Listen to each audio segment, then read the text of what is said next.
शनाया के दादा विक्रम अवस्थी का कभी लखनऊ में सिक्का चला करता था। अपने जमाने में वो एक बहुत मशहूर शायर हुआ करते थे, जिनकी हूबहू कॉपी थी शनाया, उन्हीं की पोती। विक्रम जी का देहांत हो जाता है, पर शनाया उन्हीं के गुणों के साथ बड़ी होती है। एक दिन जब शनाया की माँ किचन में खाना बना रही होती है, तो शनाया उससे कहती है, कैसे कहें कि उम्र निकल रही है शादी की। कैसे कहें कि उम्र निकल रही है शादी की। अब हम भी जहर चखना चाहते हैं बर्बादी की। अरे ऊपर वाली, ये क्या कह रही है तू? मेरा पढ़ने में नहीं लगा दिल। क्यों? दिल पे पड़ गई क्या कोई मुश्किल? अरे किसी काम की नहीं है तू। तू सारी शायरी वायरी छोड़ और पढ़ाई पे ध्यान दिया कर। शायरी मेरी सास है मम्मी, कैसे करोगी मुझसे इन्हें दूर? यही बनाएंगे मुझे एक दिन बहुत बहुत मशहूर। शाम को अमित काम से घर लौटता है। देखो देखो वो आ गया। अरे बेटी, कभी तो शांत बैठ जाया कर। शांत जो हम हो गए तो सुनने को तरस जाओगे मेरी आवाज। ऐसे वैसे ना समझे पापा, मैं हूँ सबसे खास। बाबूजी तो चले गए, ये छोटी शायरा छोड़ गए। अब वो जमाना नहीं रहा बेटी। ऐसे ही शेर और शायरी के कारण लोग तेरी बातें बना देते हैं। थोड़ी आदत सुधार, वरना लड़का मिलना मुश्किल हो जाएगा। शनाया शादी के लिए तो राजी थी, पर आसपास के इलाके का कोई भी शनाया को अपने घर की बहू बनाने को राजी नहीं था। एक दिन जब शनाया कैफे में अपने फ्रेंड्स के बीच अपनी लिखी एक शायरी सुना रही थी, तभी अनिल की नजर उस पर पड़ती है। बात भले वो ना करे, अपनी आंखों से सब बताएगा। जो भी कहेगा, शनाया तुम मेरी हो। क्या कभी कोई ऐसा मेरी जिंदगी में आएगा? कितनी भोली है ये। शनाया को अपनी कहने वाला आ ही गया। अनिल शनाया के घर रिश्ता भेज देता है। लड़के की तलाश करते करते हार चुके अमित और मंजू फौरन रिश्ते को मंजूरी दे देते हैं और देखते ही देखते दोनों की शादी हो जाती है। गृह प्रवेश के दिन शनाया दरवाजे पर खड़ी होती है और उसकी सास लीलावती उसके पैरों के पास चावल से भरा कलश रख देती है। आओ बहू, पैर मारकर इस कलश को गिराओ और हमारे घर को पवित्र करो। पैरों तले रखकर लोटा, कह रही हो मारो लात। कितनी औसम हो तुम सासू माँ। ये हुई ना बात। अनिल बेटा, ये बहू क्या कह रही है? कुछ अलग है ढंग इसका, जो दिल को भा गया। शायरी में ही बात करे, कुछ ऐसी है मेरी शनाया। लीलावती और मनोज आंखें बड़ी कर कर एक दूसरे को देखने लगते हैं। हर नई बहू की पहली सुबह ससुराल में एक नई कहानी होती है, लेकिन जब बहू हो शायरी वाली, तो सुधा भी सीधी सादी कहाँ होती है। वो चाय के साथ चाय पत्ती नहीं, शेरों की पंक्तियां उबाली जाती है नाश्ते की टेबल पर। अरे बहू, कुछ खाने को दोगी या मैं भूखा ही चला जाऊं? इसके पहले भागते भागते मर जाए आपके पेट के घोड़े, आपके सामने हाजिर है शनाया के लाजवाब पकौड़े। क्या बात है शनाया, कितना काम किया है तुमने। तुम थक तो नहीं गई? मैं कुछ मदद करूं? ऊपर वाला झूठ ना बुलवाए, ये पकौड़े तो मैंने नत्थू हलवाई से बनवाए। देखा मम्मी, कितनी सीधी सादी है मेरी शनाया। तभी तो मेरा दिल सिर्फ इसी पे आया। है ऊपर वाले, मैंने बहू नहीं गजल डाउनलोड कर लिया है। इसने मेरे बेटे को भी मुशायरा सिखा दिया। भाग्य फूट कर मेरे तो। लगता है सब सुबह सुबह रसोई से कवाली आएगी। एक दिन में ये हाल है तुम्हारा। आगे क्या होगा लीला जी? कल को पता चला आप भी शायरी में बातें करने लगी।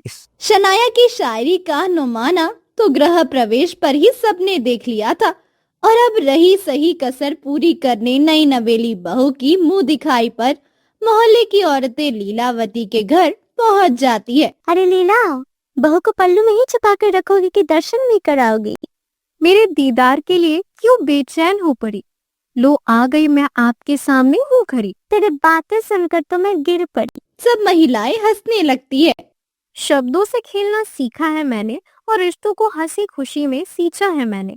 शायरी है मेरी आदत, ना कोई बीमारी। मैं हूँ वही बहू जिसकी बातें लगी तुम्हें प्यारी। बहू एक शेर और कहो ना। सासू माँ है जैसी मेरी, थोड़ी टेरी थोड़ी प्यारी। डांट के साथ देती है सारी और प्यार के साथ थाली भारी।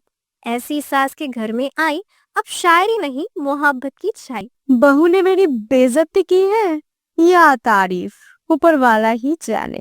अरे लीला, ये क्या खिलौना उठा कर ले आई तू अनिल के लिए? अरे करम फूट गए थे कब मेरे, जो मैं इस मिर्जा गालिब को ले आती। अनिल ही लेके आया है इस टेप रिकॉर्डर को। समय हो गया है ऑफिस का, अब मैं निकलता हूँ। अच्छा शनाया, मैं शाम को मिलता हूँ। अरे बाप रे, ये तो बहू की बोली बोलने लगा। अब तो ऊपर वाला ही बचाए थे लीला। शनाया की शायरी करने की आदत सभी के सामने आ जाती है। मोहल्ले की सभी औरतें शनाया का बहुत मजाक उड़ाती है। ऐसे ही एक दिन साड़ी की दुकान पर कैसी साड़ी चाहिए बहन जी? साड़ी चाहिए ऐसी बिन काहे बोले, जैसे शेर कहता है नजरों से खोले। रंग हो उसमें थोड़ा जामुनी, क्योंकि सासू माँ का मिजाज है बहुत तूफानी। बहू, मेरी तुलना तो साड़ी के रंग से करती है। अरे माँ जी, साड़ी हो या सास, दोनों होनी चाहिए थोड़ी खास। वाह बहू जी, कपड़े तो मैं बाद में बेचूंगा, पहले एक मुशायरा हो जाए। लीलावती तंग आ गई थी और इस मसले को हल करने का उपाय ढूंढ रही थी कि अचानक काम से आते वक्त मनोज की किडनैपिंग हो जाती है। किडनैपर्स घर पर फोन करके अच्छी खासी मोटी रकम की मांग करते हैं। इतना पैसा कहाँ से आएगा माँ? हम करें भी तो क्या करें? अगर पता चल जाए कि पापा है कहाँ, तो तुरंत पुलिस को लेकर पहुंचा जा सकता है वहाँ। शनाया किडनैपर को कॉल लगाती है और कहती है, प्रूफ क्या है तुम्हारे पास कि पापा है वहाँ?